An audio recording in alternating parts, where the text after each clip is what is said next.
Hey everyone, I hope you're all doing good. Today I wanted to make a quick video talking about how this world is a matrix reality dream world. And the reason I want to make this video is because to me it's really important and it's what I believe to be true. And I also believe that that's how our ancestors saw this world. So when talking about a matrix reality, I forget that when people hear the word matrix, they think of like a computer program, or if they've listened to Elon Musk or Neil deGrasse Tyson or someone else like that talk about this being a simulation or a matrix reality, that they think it's like a computer program or a video game that beings like us, like humans or robots like in the movie The Matrix, created a computer program and that's what this is. And they use video games and things like that as examples, being like, look, we've created video game worlds and movies and we've created programs, so who's to say that's not what this world is? And to be honest, I don't see it that way. And yeah, I always forget that that's the first thing kind of people think of when they hear that.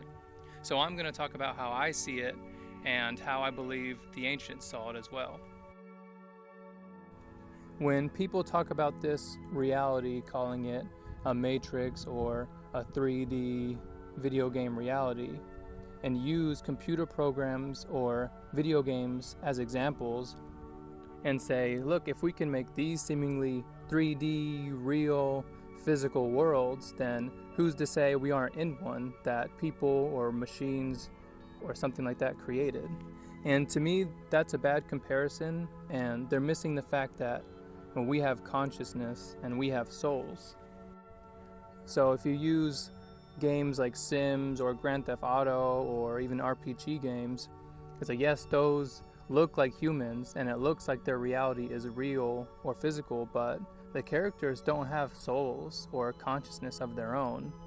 And to me, that's a big difference, because yes, we created these worlds, those video game worlds, but we can't create life or consciousness or souls. The only thing we can create is artificial consciousness, which is like a poor copy of a soul or consciousness. The reason we call this world a matrix or a video game is to help put it into perspective, since we don't really have a better word for it. Our ancestors called this reality a dream or illusion. The Hindu call it Maya, a single word for this reality, meaning the limited physical and mental reality in which our everyday consciousness has become entangled. Maya, this world, is an illusion, a veiling of the true unitary self, the cosmic spirit. So we have these words like matrix, video game, dream, illusion, or even virtual reality, which each of these words has a definition, like a specific definition. And then also, each of us as individuals has our own individual understanding of these words. And as English speakers, it makes it even more difficult because we're in this mindset of, words have one specific meaning, and it makes us trying to communicate with each other and express ideas more difficult, especially when it comes to this world. Like, this world is psychedelic and poetic and complicated, so we need to see words that way as well, or else trying to convey to each other what this world is we're really limiting ourselves by using words that way. When our ancestors, look at the word Maya that I just read the meaning and definition for. It was so complex, and like that single word had all of that big idea and belief wrapped up into it. So going forward, try to see these words that way, like illusion and dream and matrix, as multifaceted, poetic words. So that being said, I think dream is a pretty perfect word for describing this world. And it also goes along with what the ancients believed as well. There are several ancient cultures that describe this world as being birthed from one consciousness, and us being birthed from that consciousness as well. When you go to sleep and dream, you give birth to a world and the people in that world as well, right? And that is a fractal representation of this world. One thing I see a lot or hear a lot from people whenever they hear this is, oh, so this is an illusion, this is a matrix or a dream world, so none of this is real, right? And I would say yes, that's true. everything that we're observing isn't real. That's where the illusion part comes in. The illusion is this 3D physical world, and the only thing that is real is our soul, our consciousness. Just like a video game, the world seems physical and it seems real, but the only thing real in the video game is you, the character. And whenever you turn the game off, that 3D seemingly real world ceases to exist, but you, the player, outside of the game, you still exist. Or just like when you wake up from a dream, the dream world that you were just in ceases to exist, but you still remain, your mind, your consciousness. Another thing I hear a lot is, so if this is an illusion, if this reality is a matrix and isn't real, then that means none of this matters and nothing matters? And the answer to that is yes and no.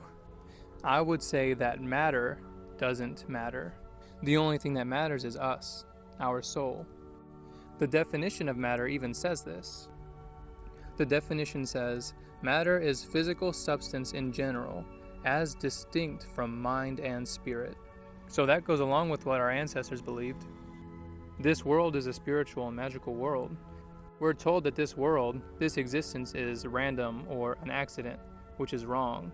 This existence is incredible and crazy, insane, psychedelic, and poetic. This world is where light and darkness meet, good and evil. If heaven's above right here, and hell below is right here, then we're right here in the middle where those two existences meet. And to me, that's what the religions and the ancient texts are trying to tell us. We are the universe, infinite consciousness experiencing itself. And we are here to realize not only what we are, but what we are not. And this world is a playground, and we're here for fun, for the joy of existence, and for the novelty of it.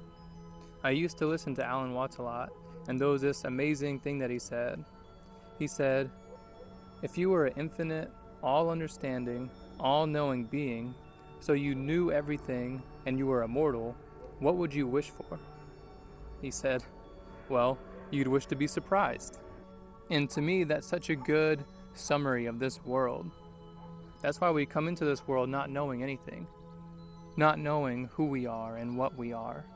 So to me, that's what this world is. And the main point in the end is to have fun and to enjoy this experience, to enjoy experiencing life and to not take it so seriously, because we're here for a short time. Like, what's 100 or even 200 or 500 years next to infinity? Hopefully I did a good job explaining that. I plan on making some more videos here soon. Thanks for listening, guys. Bye.